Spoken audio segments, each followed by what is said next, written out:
Yes, we are ragging on this movie. Yeah. Hello and welcome to the Spooky Screen. My name is Steven and I am the host of this podcast. And along with me are my co-hosts, David, Johnny, and Noah. Hi.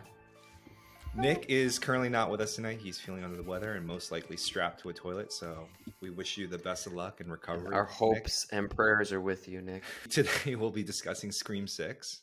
If this is the first review you're tuning into, we have also reviewed Scream 5. It is audio only, so it's available on platforms such as Spotify and Apple Podcast. And Scream 1. And Scream 1, that's right. We did review Scream 1. Thanks for the reminder, Noah. That's also audio as well only, right? Yeah. I believe. Yeah. But you should like and subscribe to our YouTube. So. Yes, exactly. Just want to warn our audiences about a spoiler alert. We will be breaking down this movie in detail starting right now. So let's get into it. Noah, David, and Johnny, thumbs up, thumbs down. Did you guys like Scream 6 or did you not like it?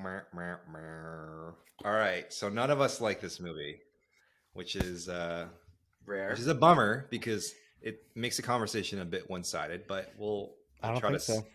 We'll try to stay professional here. Nick would probably like it. Nick maybe. definitely liked it. Maybe. All right, Dave, line leader. Start us off here. What did you not like about this installment? Get my Congo line going. All right, yeah, so I didn't like Scream number 6. I was in it for about 15 minutes, and then it lost me, and it never got me back. I just thought it was really boring. Everything they tried to throw to be, like, unique or new just felt, like, tried and true and really boring. And then the twist at the end was just so ridiculous. It just took me, like, completely out. I was like, they could have gone so many different ways with this. Dave, to summarize your bullets for not liking this movie, you felt it was boring because the movie wasn't daring and original enough to come up with something that felt unique and breathed new life into the franchise. Yeah, something I've seen time and time again with sequels. Johnny, hit us with it. I really liked some aspects of this movie, and I really didn't like some of the really big important things. So that's why I ultimately picked dislike. I think that the movie quality, acting, there's an investment in that's very obvious and apparent. I think for many people that'll get this movie by, and it could be fun. But there's just some really big plot hole issues. There's some big general ideas that I took issue with. I also didn't like the New York City setting too much. It's just a Scream movie has a certain aspect of being isolated that adds to the fear. Like there's no one there to help you. And this movie leaned in too much of the social commentary of like, even when everyone's around, no one's there. It was just silly. Like, well, it was like Wes Craven when he created the original film Scream. He was terrorizing the American suburb. Like that's what he was doing. He was. Yeah. The cities were always known as the dirty and crime-ridden place, but he was like, well, that can happen in suburbs too. I think that was the main conceit. Point. And in this one, you know, the party scene in the first one is actually where they accomplished this well. There was a lot of people around and people weren't tracking. But this is like the inverse, where the whole movie is the party scene, and then the final scene is in isolation. So it's like this weird meta backwards flip. I just don't think it worked. So there's a bunch of those things I could get into. I think movie did a lot of things well, but ultimately the biggest things that were important to me, like pacing, plot holes, this general setup, didn't work. Thanks, Johnny. Noah, what about you? Mm-hmm. So Scream 6 felt like a movie made for Scream franchise fans. And I wouldn't call myself the biggest Scream fan. I will admit, I think Scream 1 is a masterpiece horror, but I didn't really care for any of the other ones. And I could tell that this movie was filled with Easter eggs and references to other Screams that probably people that love those movies were like, ooh, there's this and that, and oh, remember that and this. They even pointed some out in the movie. And it's just not my thing. Even like franchises I like, I don't really care about Easter eggs. But if I'm just taking it on slasher value, I just didn't really think it was a great slasher because there was just so many unbelievable moments, like people getting stabbed 30 times and surviving. And, you know, the villains being kind of like these hokey reveal villains like that we've already talked about. Like my eyes were like rolling out of my head. And I think people will probably like chalk it up to being meta. And I just think I get that Scream's meta, but if you meta too much, there's such a thing as metaing too much. Hold on, are you saying too meta or tomato? I'm saying Tomato? too meta. Too meta. Okay, Don't bring my Italian heritage into this, Johnny. Tomato. You can meta too close to the sun is what I'm trying to say. After a while it doesn't affect you anymore. So that's what I'm just trying to say. There are parts of the movie that I liked. I don't know how David and Johnny truly feel, but I liked the New York setting. I liked that Ghostface was killing in public. It was a nice change, but overall the movie didn't do enough differently for me to really care or love it. So that's why I'm going with this dislike. I have to agree with you guys. I dislike this film. That being said, like Johnny, there was some things that I enjoyed about watching this film. Number one, I saw it in the theaters. It was a packed house. And I felt like a lot of the audience was experiencing the franchise for the first time. A lot of them were a lot younger, teenagers. And usually I'd be annoyed if they were talking next to me. But for some reason, I was kind of having fun with the fact that these teenage kids were watching this movie for the first time. And they were reacting in a much more emotional way than a more seasoned horror veteran was. And for that reason, I found my viewing experience to be enjoyable. That being said, the movie itself, Scream 6 felt like a plastic knife version of the original Scream movies. Like, it just didn't provide enough oomph in terms of the stakes and the horror and the threat and the violence. And this is weird coming from me because I usually don't complain about that kind of stuff, but there were 4 people in this story that got stabbed, like multiple brutally times. stabbed, like brutally, should be dead instantly. like Two people were stabbing one guy. Like, it must have been 60 stabbings. I don't know how incredible the healthcare system in New York City became. Like, really good. It's actually gotten really good since you left, Steven. hospitals, the emergency like the ambulance attendees, like top-notch service. Like, there were 4 main secondary characters who ended up getting stabbed multiple times that survived this movie. I don't know, this movie didn't feel like Scream to me. Unfortunately, it felt like a pop teenage version of Scream, and that's okay. The crowd that I was with enjoyed it. But for me, I was wanting something a little bit more like the original. I really think, Steven, if they let the love interest die, it would have been enough. That was almost all they had to do. Right. Like, Chad, if he had died, that would have ended on this somber, serious note. That would have been fit right. Can I play Ghostface advocate here? And I think the fact that the core 4 survived was them trying to wink at the audience and be tongue-in-cheek, because she said none of us are safe, and then all 4 of them survive. But that's meta. I'm not saying that I like it. I'm just saying meta. I'm just saying that's what people would say. They're saying too meta. It's them winking at the audience. I don't. But like yeah, it. it's too meta. It's too meta juice. It's the wrong pattern of metaing, in my opinion. If you want a meta, then you got to go in the direction that surprises and shocks people, but in a good way, and it opens up avenues for character development. Like I wanted to say earlier, like Chad's death was a miss because if they had committed to his death, it would have provided a lot of really relatable character development work in Jenna Ortega's character, because she was developing feelings for him. They were becoming romantic.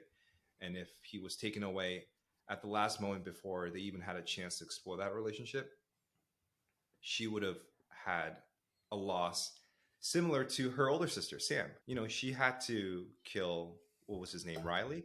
Was Richie? it Riley? Richie? Right. Richie. In Scream 5. And I think that would have put them on somewhat of an even playing field. But they whiffed on that, I think. They held on to this abstract idea about the core 4. It's like someone had this idea and they wouldn't let it go in the creative development. And it just didn't sit at the end. Like, no one cares about that at the end. That's not what matters. The other issue that I noticed with this movie, and we can go on to the plot breakdown after this, is that paranoia was missing throughout the majority of this film. There was a little bit here and there. Especially, you're right. There's no thriller element of this episode. You really didn't suspect. The suspicion didn't wildly pivot from one character to the next, scene after scene. And I felt like the earlier installments of Scream really did that well, where you were suspecting everyone of being the Ghostface killer. And here you didn't have that too much. Yeah, there's no scene where the tension builds in a moment between a couple characters and you have a distrust. Right. Like you get a small taste and then it changes scenes. Like there was no tension building or Yeah. thriller or suspense throughout. It was just either action or just like calm talking drama. Also, the other funny thing that I noticed about Scream 6 was Sam and Tara physically assault two individuals. Like Sam tases the guy in the balls, in the nuts. And then there was another assault. I don't With the remember what it cup, was. with the water, no, or the cup, or no, I forget. No, she got. I mean that was her. that wasn't. Assaulting There her. was someone who got. I mean, she literally punches Gail beaten Weathers down. in the face. Yes, that's it. That's right. That's the second one. You know. Well, the Gail Weathers thing they explained because she sold them out. Yes, exactly. But yeah, everyone trusted each other, and I missed that paranoia from the earlier Scream films. We can talk about that more in detail. Let's get into the plot breakdown. So, Scream 6, we are going to Manhattan, boys.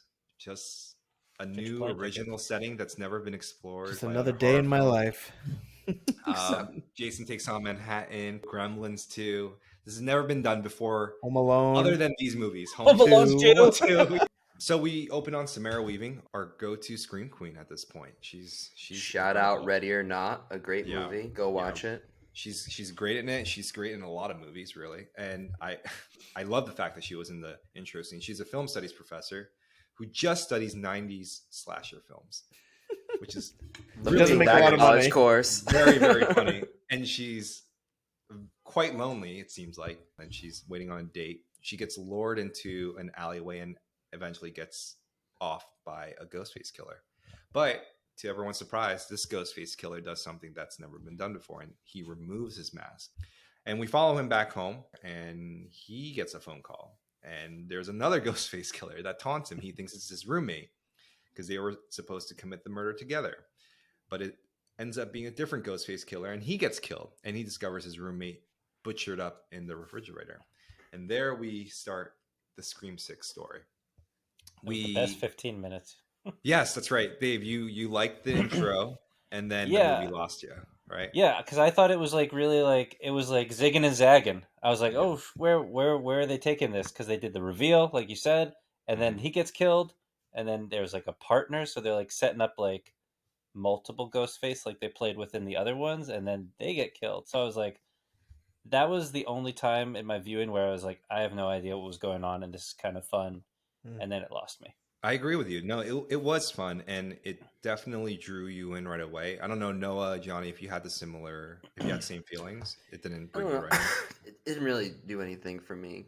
Because I kept comparing it to the first Scream, which I probably shouldn't do. You guys are like, old farts. We're the old farts of the group. We're the boomers that are like... I do. We did it better than you, Jency. Yeah, you'll never do it as good as us. But call a landline. But if you want to, I think. Yeah, why aren't they using a landline? Yeah, if you set this movie up, though, you know, the opening scene of Scream is not just iconic because of how amazing the scene is as itself. It sets the tone for the movie, right? It's like you're setting the tone for the movie, and this scene was confusing, right? It was like this blind date, two students. It was just a little too messy. Like the opening scene of Scream 1 was brutal, and like the rest of the movie could be funny and meta because of that scene. This movie never had a scene that was appropriate. They killed her, and it was brutal. Don't get me wrong. It was brutal, but it wasn't in the horrifying way that the first movie was, where you built the suspense of being hunted by this killer. This was kind of a game, an experiment, and it didn't feel scary. Drew Barrymore got tormented. Like, it was a very slow unraveling before her death, where this was more, oh, I'm a killer, by the way. Yeah. And then he stabs her, and then it's over. Like, there was no... Like, we as the audience were getting tormented because we knew something bad was happening. But she herself was like, oh, you said you're walking down this alley. Let me walk down this alley. I think what was missing in the opening was that because Samara's character is sitting in a bar full of crowded people, like, how is a Ghostface killer just going to walk in there? Like, he has to bait her out into an alleyway. And it's just, The motions felt a little forced, right? I enjoy the intro, but if you really read into it and start digging through the logic, it doesn't add up. But that's what I like about movies like Nope. Like Nope, like established that that's a stupid trope. Like Nope, I'm not gonna go in there, right? No. No, I'm not gonna leave my She car. does the exact opposite, and we've been kind of. I feel like we've gone past that point now. You know, we've elevated horror to the point where characters can go, I'm not going to go down that alley. I'm not going to meet a strange person. I don't even know what their face looks like. But one other issue is that whole premise doesn't make sense. Like a first murder, you're not going to do in such a public setting. Like it just doesn't make sense. Like someone who's trying to experiment is going to do it in private. They're going to make a mistake. Right. There's too many like silly plot holes like that, which you can excuse sometimes, but not every scene. There's something like that. So moving on, right? We reunite with the Woodsboro gang, which is Tara, Sarah, both half sisters, and then we also have Mindy and Chad. They are twins, and they've all enrolled into, what was it called? Blackthorn College? No, Blackmore, I think. Blackmore College. I think they're all attending the same school together. Everyone's having a great time going out to a Halloween party, except Sarah, who's seeing a therapist because Sam. Because she murdered her ex-boyfriend, who turned out to be the Ghostface killer in Scream 5, and she liked it. And she's getting bullied online because lots of people think that she's the Ghostface killer. Since her father is Billy Loomis, this might be a valid theory. Anyways, Ghostface kills of Samara Weaving, and the two in the dorm room are reported on the news. Sam is adamant about leaving town. They get a call from a precinct by a detective. His name's Wayne Bailey. And he asks Sam and Tara to come into his office for some questioning. As they make their way over to the police, Ghostface corners them in a bodega. They have a bit of a cat and mouse sequence where Ghostface picks up a shotgun. By the way, I legitimately did like that scene. It was good because it felt different. It was like he was in public. He was okay using like guns. You know, it was always like the knife before. I don't know. I can't remember the rest of the screams, but I felt like him using a shotgun and just the way they got out of it by pushing the thing on top of him. It just felt like a clever, fresh slasher take. But it also felt like Scream, which was nice. It was like a good balance. Yeah, and it felt like they were in danger, and everyone was in danger around them. And that was one of the rare moments in the movie where I was like truly, really into it. Yeah, they took an authentic New York City location, a bodega, and they played up all of the nuances of the scene, like the broken glass and the chips on the floor and the crunching and the noise and the gun. And I just felt like you were there. Yeah, it was a good set piece. And again, the movie has these moments where it shines. Yeah. And can I say, I like that they made the owner of the bodega a nice guy instead of a dickhead. Like he throws them the keys and tries to protect them and says, go out the door. I feel like that always adds a little something to these movies. Right. And you feel for him because he gets off. Exactly. It brings you more into, because you're like, oh man, he's going to die. Right. That's what I thought the movie was going to be like them having to survive through Halloween night getting chased by Ghostface. And then, like, the action after that scene just, like... For you, David? Yeah, it just, like, stops. Yeah. Stop it. And then, so, you know, they this is where it starts, right? Sam and Tara meet up with Tara's roommate's father, who is Officer Wayne Bailey. He's a New York NYPD. I keep saying New York PD, which is so awkward. NYPD detective. And he gives them the situation report. Meanwhile, Kirby Reed from Scream 4, acted by Hayden Panattiere, and Gail Weathers, Courtney Cox, show up on scene as well to offer whatever help they can. Meanwhile, Ghostface killer strikes again, killing Wayne's daughter Quinn back at Tara's dorm apartment. In addition to that, Annika, Mindy's girlfriend, is also killed as well. The entire group. And a booty call in the shower, Stephen. And the booty call in the shower. Let's not forget him. Important. I never got his official name. You're like, whoa, that's a dead guy. Key character. As the group is reeling from their collective losses, Gail Weathers brings them to an abandoned movie theater where she reveals this, almost like this shrine to the Ghostface killer. All of the iconic movie memorabilia from the Stab series, along with actual evidence from, for example, Billy Loomis's mask is all kept in this pristine looking theater. And knife. And knife as well, which is all a tribute to the Scream franchise. While they're in this abandoned theater, they shoo away Gail Weathers, who returns to her high-rise New York City apartment, and there she gets attacked by a Ghostface killer. She, again, gets stabbed a few times, but Sam and Tara arrive on scene to save Gail right in the nick of time, and the Ghostface killer escapes.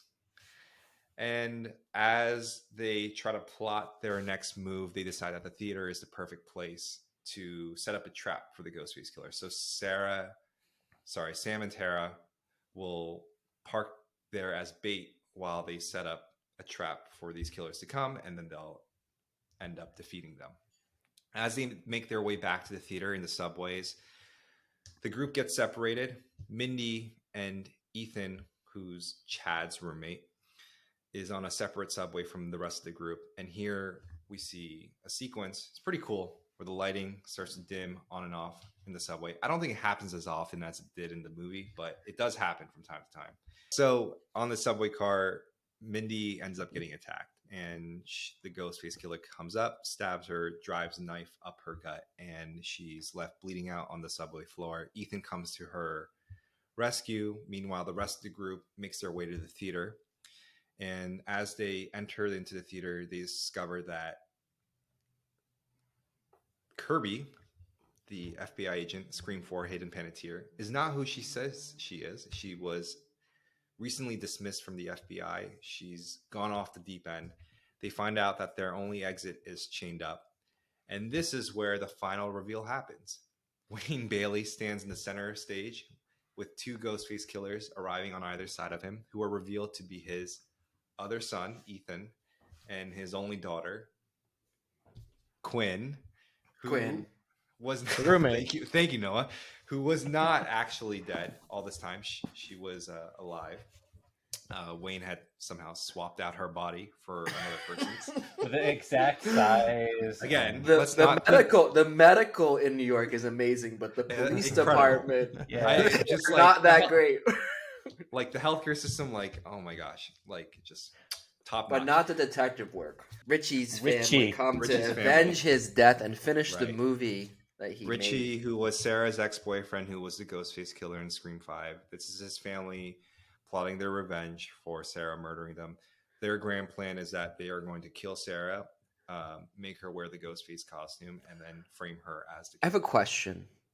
Would any of your families, if you died, do you think they'd be able to be convinced to go and kill the person that you killed and set up this elaborate plot to kill them all? My wife will absolutely go on a crime spree if I ended up being killed.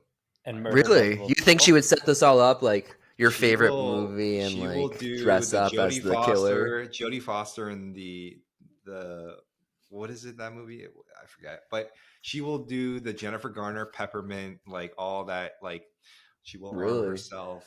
I love your faith in your wife. She will go on a no shot. spree. No shot. No shot is what I'm saying. My wife's gonna get that life insurance policy and she's gonna move on. My wife too.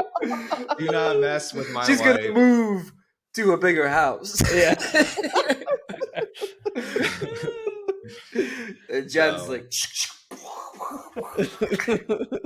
dressing up your cats as little Ghostface cats.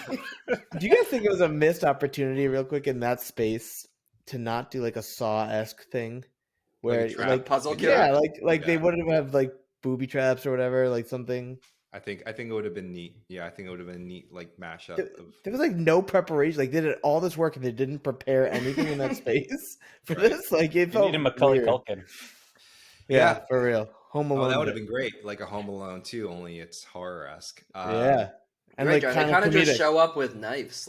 Yeah. I don't know. You could overcome someone with a knife with a little train. Yeah, easily. What if they were packing heat? You don't know. There were so many opportunities for them to just smash them to death, and they just ran away. Well, they were very insistent on Sarah putting the Ghostface killer costume herself. It wasn't even they attempted to tie her up. You have to do it. You have to do it yourself.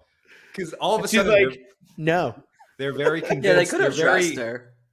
They're very convinced that their fingerprints might be all of her. I don't know. It just Sweated again, in the suits and stuff like you're that. thinking too hard about the movie. You need a little good dose of investigative You're- journalism. You're telling me that Tomato. they're afraid to put the costume on her, but they put all that artifacts and like memorabilia in that room, and their That's what I'm fingerprints saying. aren't all over I'm that. saying. Like, Her fingerprints are all over that, and they're insisting at knife point for her to put on the mask, which oh, is man. they spend a good 5 minutes demanding Get a her to do gun.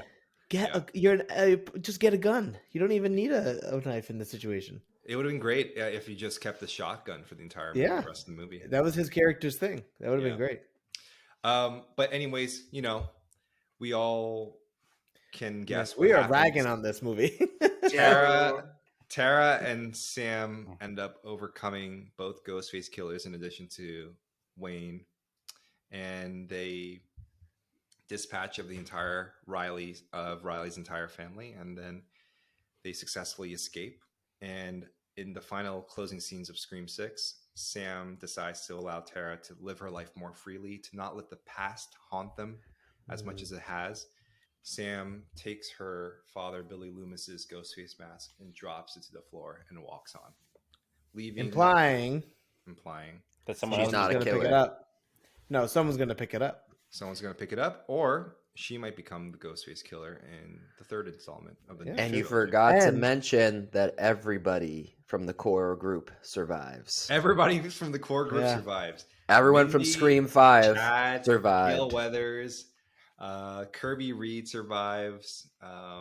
Yeah. Despite being stabbed many And- times. I just want to take a second. The reason we're being so critical is because and it's like when your teacher that really was like he loves you but you're not doing great. He's like, you had so much potential. That's what we're saying here. Like, this movie has the franchise, it has the quality. You had potential, and you kind of squandered it. You're getting like a B minus C plus here. You should have been getting the A plus. Yeah.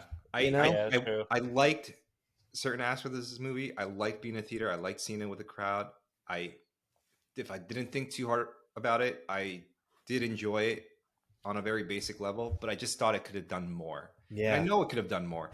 And the franchise is very unique because it is very clever and creative and has done things in the past that were new and exciting. I don't know. it's one of the only franchises that handles horror with a lightness that's really Mhm. Yes. nimble. Like, they can be nimble where a lot of people can't, and they didn't use that well here. They played soft. It felt kind of like not a good follow through. They I can also- poke at horror, like put Mhm. holes in it and at the same time they can foster fear. Yeah, And I don't know if they Foster really- Fear. Foster fear, It's a baby. metal band And- that I'm gonna start. Poke holes in foster fear. Their first I thing just- is I don't Sleeping think- Hole. I don't think they did either of those things that well. And I get what Steven's saying. It's the old-fashioned Conjuring 3. Turn off your brain and you will like it. And I feel like most people can do that. Yeah, And, you can. and we're not knocking you if you're coming to Yeah. this movie and go, I liked it because people got stabbed. We're not going to say you shouldn't. We're just saying this is how we felt. We disliked it for these reasons. Amen. I You're thought, allowed to like it for your reasons. Yeah, where does the franchise go from here with the 7th and the 3rd in the new trilogy? I'll shoot my quick theory out. I think it's the opening scene, and I'm not gonna really guess the rest of the movie, but I'm just gonna say the opening scene, everybody dies in the core 4 except Jenna Ortega. That is my guess of the opening scene. I think Are you serious? they survived. That's they your kept guess. everyone alive just to try and be like, oh, you think they're all gonna live? We're gonna go one by one. No, we're gonna kill all the important people within the first 10 minutes. That's my guess. I don't really know anything else, but that's what I'm saying. So here's my take. 2 options. One is Sam becomes Ghostface Killer. And I think that's what the movie Scream 6 was strongly hinting at. And I think she has to become that to protect Tara on some level. And she at some point has to do some horrific sacrifice where one of the core 4 that's not Tara ends up being killed at her hands. And she really leans into her father's spirit, channeling through her. And then the other option they can pursue here is they can show the entire movie reveal who the Ghostface killer is in the beginning, like they did in Scream 6, but stick with that individual and let the audience know, but not the characters in the movie know. So it's what Yeah, is the term for tension that? builds. Yeah, What? exactly. That's There's the a Hitchcock. there's a specific term for that. Dramatic irony. Yes, exactly. Dramatic irony. Coined by Alfred Hitchcock. Coined by Alfred Hitchcock. You let the audience know who the identity of the killer is, but you play on that tension by not letting the movie characters discover it at the same time. So I honestly, I don't have a theory. You guys covered some good ones. I know you have a good one, David, so I'll let you go.